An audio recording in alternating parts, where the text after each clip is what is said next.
Émotionnel ou rationnel, en accord ou à l'opposé. Les rencontres de l'heure. C'est la journée du livre québécois. On en discute avec Philippe Lorange. Oui, Bonjour Philippe. Bonjour, j'ai donc des suggestions de livres. Donc évidemment au Québec, nous produisons une sorte de livres, des livres de cuisine, un peu n'importe quoi. Mais on n'a pas juste ça. Un guide de l'auto, ben oui. Mais on n'a pas juste ça, même si donc c'est très populaire ces livres-là. On a aussi évidemment des romans, poésie. Ouais. Puis aujourd'hui, je voulais parler des essais. Donc les essais nous permettent de réfléchir sur la société, sur la politique. Et dans les dernières années, ben il y a comme une vague de jeunes intellectuels qui sont comme apparus dans le paysage québécois et qui ont paru leur premier livre. Et là, en l'occurrence, c'est tout dans l'année 2022, mais le propos est toujours tout aussi pertinent aujourd'hui. Donc le premier, par exemple, c'est Le schisme identitaire d'Étienne-Alexandre Beauregard, donc qui est un jeune intellectuel justement qui est comme nationaliste et qui s'intéresse beaucoup à ces enjeux-là par rapport à la nation québécoise, la laïcité, le français, l'immigration. Et dans son livre Le schisme identitaire, qui est paru justement il y a 2 ans chez Boréal, il disait que dans les dernières décennies, le grand clivage au Québec, c'était entre fédéralistes et indépendantistes. Donc c'est ça qui structurait la vie publique au Québec. Absolument. Donc est-ce qu'on reste dans le Canada puis on fait une nouvelle constitution ou bien on ressort du Canada? C'est ça le grand clivage. Je peux l'expliquer en 2022 que depuis quelques années, le nouveau clivage était maintenant plus entre nationalistes et multiculturalistes. Donc, il voulait dire par là que les nationalistes, c'est des gens qui défendent la nation québécoise dans tout son héritage, ses valeurs. Donc, ils vont plus tendance à appuyer des nouvelles dispositions sur le français, qui vont vouloir un meilleur contrôle sur l'immigration, une laïcité de l'État, ce genre de choses-là. Tandis que les multiculturalistes sont plus, si on veut, sont plus dans une gestion de la diversité, du genre on veut plus d'immigrants, on leur demande pas trop de s'intégrer, on veut pas de la laïcité, ces choses-là. Donc, il dit... un multiculturaliste tel que tu me le décris ne s'offusque pas comme moi de voir des affiches juste en anglais pour la Palestine. Mais pas juste en anglais, mais beaucoup. Les plus grosses en anglais. Ouais. Quelle insulte! Mais c'est ça, mais dans le fond, c'est à l'époque, il disait que c'était ce clivage-là depuis quelques années. Et il disait que notamment la CAQ avait entériné ce genre de nouveau clivage-là, si on veut. Donc c'est comme si le clivage fédéraliste-souverainiste était mis de côté. Donc ça, c'est son propos. Il peut nous faire réfléchir parce que on a envie de dire, est-ce que ce clivage fédéraliste-indépendantiste est vraiment dépassé? Moi, j'ai l'impression qu'il est comme revenu sur la scène depuis comme 1 an, avec le Parti québécois qui trône dans les sondages, avec les questions nationales qui revient dans les débats publics. Donc peut-être que son propos, qui consiste à dire on a tassé le clivage fédéraliste-souverainiste, peut-être que ça a duré juste quelques années, puis finalement, c'est une parenthèse dans l'histoire du Québec, puis que le vrai clivage fondamental, il est de retour. De découragement. C'est ça, il y a eu comme un mouvement, mais tu sais, à un moment donné, quand ça fait 20 ans, 25 ans que le dernier référendum a été fait puis qui était perdant, à un moment donné, les gens se disent, ben là, il y a d'autres enjeux de société, puis c'est comme ça qu'est venu d'autres clivages, d'autres questions. Mais en même temps, là, on se rend compte que le retour, la question nationale est vraiment une question importante dans la vie de tous les jours. Donc, je pense que c'est pour ça que ce clivage-là est de retour, mais son livre fait quand même réfléchir. Ben, puis entre toi puis moi, je peux dire vraiment que la situation démontre que l'immobilisme du Québec dans le Canada actuellement, c'est dangereux pour le Québec. On le voit à tous égards, particulièrement au niveau du recul du français, notre disparition des écrans qui sont sous gouverne du CRTC canadien. Hey, ça fait 10 ans que je parle de ça. 10 ans! On vient de finir avec Antoine Bertrand une conversation qui se dit, ben, va falloir aller chercher un public, on a perdu ce public. Ça fait 10 ans!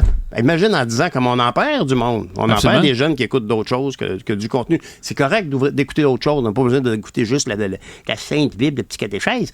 Mais je veux dire, de ne pas apparaître dans les écrans culturels, c'est un drame alors qu'on s'est défini par ça depuis point de mire. Je suis entièrement d'accord avec toi. Puis d'ailleurs, ça nous fait rebondir sur le deuxième livre qui est un peu sur le même sujet. C'est La Nation qui n'allait pas de soi d'Alexis Tétrault. Donc ça, c'est un peu comme son mémoire de maîtrise qu'il a fait ici à l'UQAM en sociologie.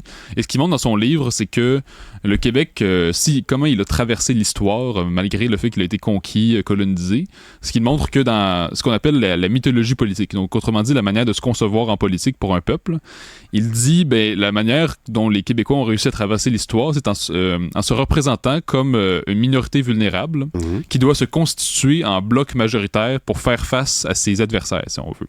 Donc autrement dit, il y a encore quelques décennies, on se définissait comme Canadien-Français. Mais un Canadien-Français, c'est quelqu'un qui est éparpillé partout dans l'Amérique du Nord. Donc, c'est quelqu'un qui est très vulnérable. Alors que on a comme conçu cette mythologie politique qui consiste à dire le Québec, c'est comme le foyer des Canadiens français. Oui. Donc, c'est le lieu où on peut être un bloc majoritaire, où on décide par nous-mêmes, on fait nos propres lois, puis comme disait Lionel Groulx, on a notre propre État français. Donc, cette mythologie politique qui s'est formée avec des intellectuels comme Lionel Groulx, ça s'est fait l'idée qu'on sur un territoire, il faut avoir un bloc majoritaire pour résister, pour traverser l'histoire. Donc, il montre un peu comme la genèse de cette idée-là qui a permis qu'on reste un peu le peuple qu'on est aujourd'hui. Parce que c'est un courant courant qui est à l'intérieur de nous. Et il faut s'assurer de le maintenir et de le propager. Mais il y a effectivement un sentiment de moi, je le ressens régulièrement. J'écoute la télé, puis je vois une bonne pub faite pour le Québec, avec une voix de quelqu'un qui nous parle, qui est québécoise ou québécois, mais qui nous parle. Ça peut être quelqu'un qui arrive d'ailleurs, mais qui nous interpelle selon nos codes. Parce qu'on est, le mot code, on est sur le code civil. On n'est pas sur le common law. Et moi, je pense que ça, c'est la base de toutes les différences, honnêtement, parce que quand on dit qu'on va replacer la démocratie dans un pays, on va rétablir l'ordre de l'état de loi. C'est très important. C'est la vision du monde qui est dans tes lois. Je suis absolument d'accord avec ça, mais d'ailleurs, c'est ce que l'idée du bloc majoritaire fait contraste avec l'idée de Henri Bourassa il y a une certaine d'années qui disait non, faut pas penser comme Lionel Gros qu'il faut comme un Québec majoritaire, on est comme vraiment la grande famille canadienne-française de partout au Canada. Donc ça, c'était l'idée de Henri Bourassa. On est comme vraiment le grand peuple qui est partout éparpillé.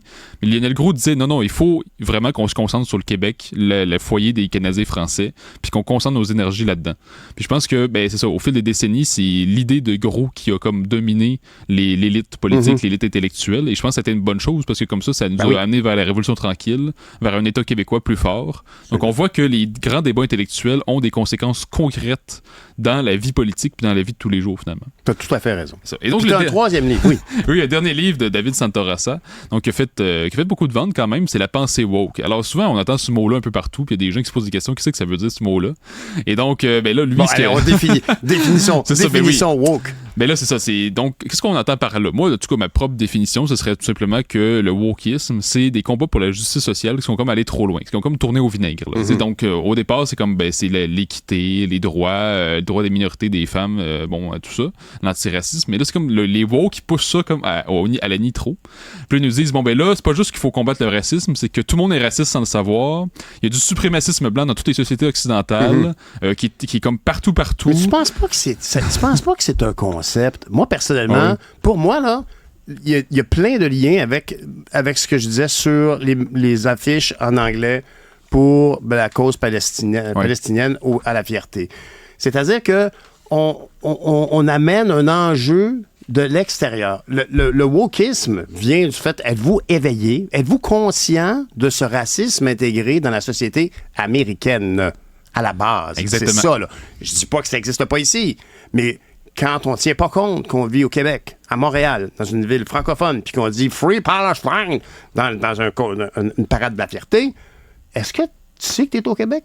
Parce que peut-être que ton jugement sur le wokisme du Québec serait peut-être un peu moins sévère. Mais justement, c'est très bien vu ce que tu dis, parce que je trouve que l'un des grands paradoxes du wokisme, c'est qu'ils disent combattre le colonialisme, mais eux-mêmes nous colonisent d'idées américaines. Donc c'est comme le grand paradoxe.